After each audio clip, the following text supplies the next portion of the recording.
Un jour, il y a quelqu'un qui m'a dit, ouais, mais dans Hébreu, ils disent que le repos, c'est en Christ. Attendez, dans ce passage, l'auteur de l'épître fait une comparaison. Comparaison. N'est-ce pas? Une comparaison, ce n'est pas une abolition. Si je dis par exemple, Jésus est le soleil de mon âme, est-ce que le soleil disparaît pour autant? Quand je dis, mon repos est en Christ, le Shabbat est en Christ aussi, est-ce que ça annule le Shabbat? Non, on fait une comparaison. On compare le Shabbat au repos en Christ, ça annule pas l'objet de la comparaison. C'est une comparaison, pas une abolition. Qui c'est qui a aboli le Shabbat? Pas les chrétiens, l'Église catholique romaine. Eh oui. Cherchez bien sur Internet. Alors maintenant, on a Internet, c'est bien. Il y en a des choses sur Internet. Avant, on ne savait pas, maintenant, on peut savoir. Oui. Ça a été aboli par l'Église catholique qui a décidé que le Shabbat, il ne fallait plus le faire. Et je vous signale quand même que les églises évangéliques, qui se disent nous sommes comme les premiers chrétiens, sont issues de l'Église catholique. C'est-à-dire qu'il y a eu la réforme, Luther, qui a réformé certaines choses, mais pas tout. Il a gardé pas mal de choses de l'Église catholique, comme le baptême des enfants, tout ça, et puis d'autres choses aussi. Et puis de la réforme sont venues les églises évangéliques. Mais il y avait des baptistes qui gardaient le Shabbat. Eh oui. Shabbat. Ah, j'ai oublié le T. Ils gardaient le Shabbat. Et pourquoi l'ont-ils abandonné? Pourquoi? Soi-disant que les premiers chrétiens se réunissaient, je répète, le premier jour de la semaine pour rompre le pain. Mais rompre le pain, cette expression est employée dans plein d'autres endroits. Par exemple, quand Paul traverse, qu'il est prisonnier, qu'il est amené là sur le bateau, cherchez dans le livre des Actes, vous trouverez. Il a rompu le pain. Et il ne prenait pas le repas de la Pâque. Hein. Ça ne voulait pas dire qu'il prenait la Pâque, qu'il prenait ce que vous appelez la Sainte Seine, que vous prenez tous les dimanches, mais qu'eux prenaient seulement une fois par an. Quand Jésus a dit faites ceci toutes les fois que vous en prendrez, il n'a pas dit toutes les semaines. Hein. Il a dit toutes les fois que vous en prendrez, c'est-à-dire le jour de Pâques. Il y en a des choses qui ont été changées au cours des siècles, qu'on a adaptées, qui sont devenues des traditions. Et comme j'ai dit tout à l'heure, la tradition, ça a des racines qui font des kilomètres. Pour les arracher, c'est dur. On est dans un monde comme ça, on nous enseigne comme ça. On est tout petit, on nous dit c'est comme ça, on va à l'église, c'est comme ça. On n'entend que ça. Alors après, comme moi, j'arrive derrière, je vous dis c'est pas ça, je vous dis bah, c'est un menteur.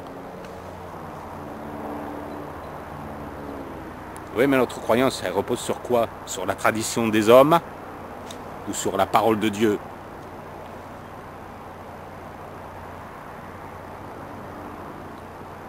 Oui, alors, rompre le pain, oui, il rompait le pain. Jésus aussi, à un moment donné, quand il y avait son sermon sur la montagne, là, il a rompu le pain. C'était pas la Pâque. Rompre le pain ne veut pas dire prendre la Sainte Seine, le repas de la Pâque, ça ne veut pas dire ça. Ils ne se réunissaient pas le jour de la semaine pour prendre la Sainte Seine, pour faire le culte à Dieu. Ils mangeaient ensemble. Souvenez-vous que dans le livre des Actes, ils avaient tout mis en commun. Tous leurs biens en commun. Ils avaient fait des communautés et ils se réunissaient pour manger ensemble. Mais le jour du Shabbat, c'était le jour d'adoration de Dieu. Je le répète. Ils l'ont précisé parce que tous les samedis, tous les Shabbats, Moïse leur est prêché. Ils peuvent l'entendre le jour du Shabbat. Il n'y a pas marqué dimanche. Réveillez-vous. Changez de lunettes. Parce que c'est pas écrit. C'est dit par la tradition. Alors les catholiques, ils ont aboli le Shabbat. Et les évangéliques, ils ont récupéré le dimanche. C'est devenu sacré, le dimanche. Sacré. On adore le dimanche. Vous savez comment on dit dimanche en anglais? On dit Sunday. Vous savez ce que ça veut dire Sunday? Jour du soleil. Et vous savez d'où ça vient? le dimanche, c'est le jour d'adoration d'un Dieu païen. On adore Dieu le jour d'adoration d'un Dieu païen. Quoi que ça lui plaît. Dieu, lui, il dit adorez-moi le samedi. Nous, on dit non, il y a un Dieu païen qui préfère que ce soit le dimanche. Vous croyez que ça lui plaît à Dieu qu'on change les lois et qu'on fasse les nôtres au lieu des siennes? Parce qu'il y a aussi les fêtes. La fête des mères, la fête des pères, les anniversaires, Noël. Il y en a des choses à dire. Hein. Parce que Noël, par exemple, moi c'est vrai, j'ai fêté Noël pendant des années et je le faisais de bon cœur. J'adorais Dieu, j'adorais le Seigneur le jour de Noël. Mais Dieu n'a jamais institué la fête de Noël.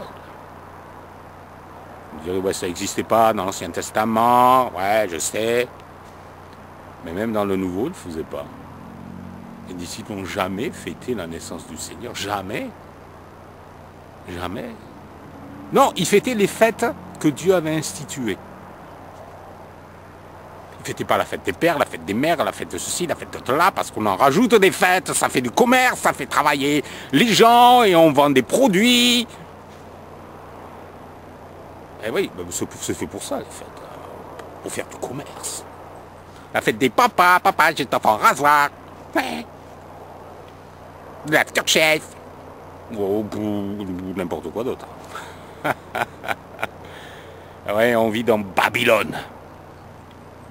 Mais vous voyez pas? Vous êtes aveugle. Comme moi j'étais. Aveugle. Aveugle. On voyait pas, réveillez-vous. Vous êtes à Babylone. Et Satan, le diable, qu'est-ce qu'il a fait? Il a habillé ses faux dieux avec les habits du christianisme. Le jour d'adoration du Dieu Soleil, il a changé en le jour d'adoration de Yeshua. Satan se déguise en ange de lumière.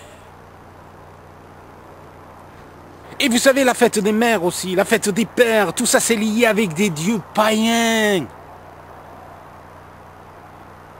Mais ça a changé. Alors, les chrétiens disent, mais moi je ne le fais pas en adorant un Dieu païen. Non, non, j'adore le vrai Dieu avec ça.